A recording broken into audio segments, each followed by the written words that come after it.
मेरे भाइयों बहनों, जिस युग में, जिस काल में हम सब जी रहे हैं, सांस ले रहे हैं, वो मानवीय मूल्यों की क्षरण का युग है। वो संस्कारों के पतझड़ का युग है।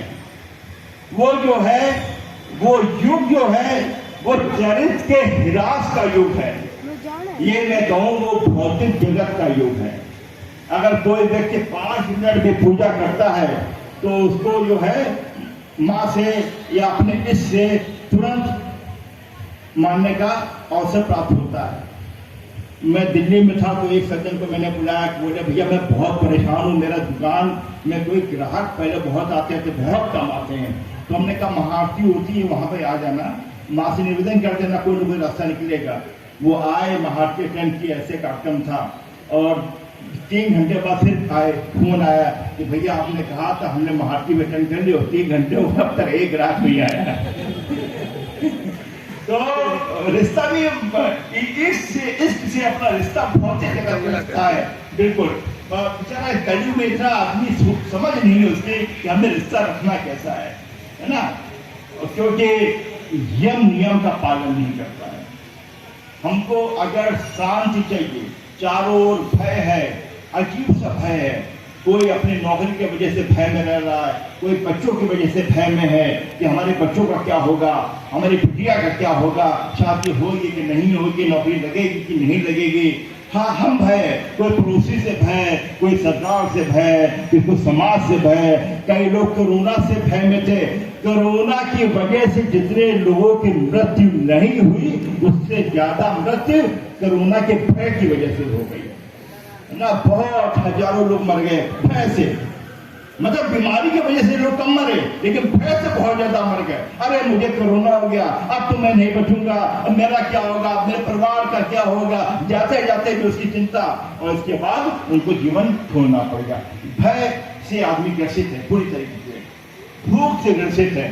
किसी को खाने की भूख है, किसी के पास एक मोटरसाइकिल है तो उसकी कार की भूख है, किसी के पास एक बंगला है तो 2 बंगले की भूख है।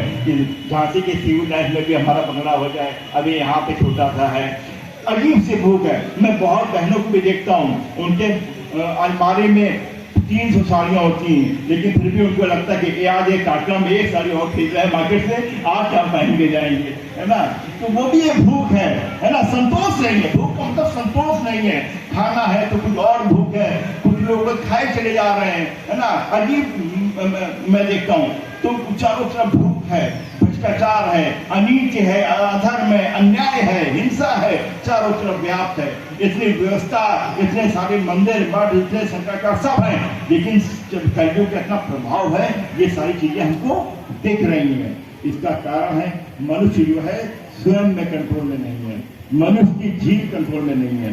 आप किसी को अपने घर में बुलाओ, उसको बोलो भाई साहब ये लीजिए ठंडा पी लीजिए, वो ठंडा पी लेगा, इसके ऊपर कोई चाय पी लेगा। फिर बोलो भाई साहब ये झांसी का रसगुल्ला बड़ा फेमस है, तो रसगुल्ला खा लेगा। फिर बोलो भाई साहब ये झांसी की रबड़ी बड़ी फेमस है, तो रबड़ी भी खा लेगा। फिर बोलो कि भाई साहब झांसी का ये समोसा बड़ा फेमस है, तो वो भी खा लेगा।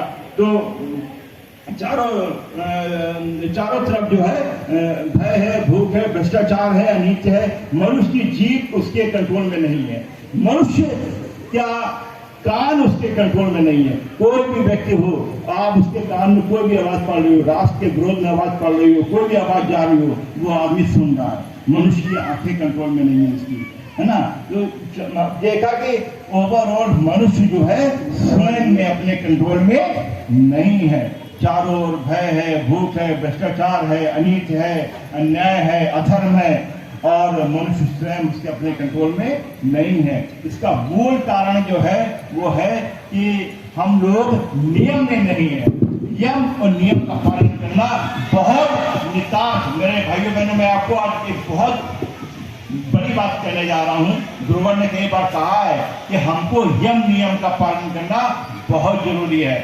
मैं कहता हूँ, एक बार मैं काठमांडू की एक यूनिवर्सिटी में मैं लेक्चर दे रहा था, तो मैंने कहा भाई नियम का पालन करना बहुत जरूरी है। सब बच्चे खड़े हो गए, भाई साहब मैं नियम का पालन करता हूँ। मैं क्या करते हो? बोले कि मैं सुबह 5 बजे उठ के मॉर्निंग वॉक करता हूँ। हमने वो अच्छी आदत है, वो नियम नहीं है, बोले कि नहीं भाई साहब हम 7 बजे शाम को भोजन कर लेते हैं, हमने वो आदत है, अच्छी आदत है, वो नियम नहीं है कि बोले नहीं भाई साहब हम जो है रोज सुबह